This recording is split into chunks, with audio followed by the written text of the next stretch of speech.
सेवालाल जय हाथीराम सारी भारतीय गुरु ने एक सूचना से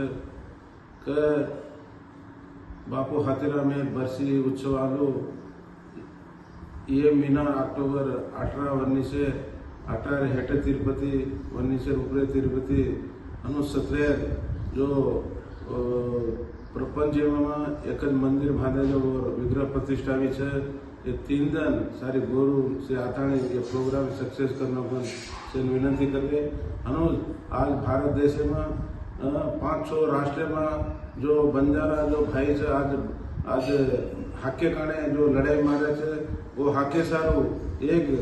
जूट वे सारू जो बालाजी रो परम भक्त बाल जो हाथीराम बापू से और जागृति सेवेन एकता बताणो गण जाते मान मर्यादा मळे सारू से भळन आताणी एने विजयवंतम करनो कताणी से जय सेवालाल जय हाथीराम जय जगदम्बा माता।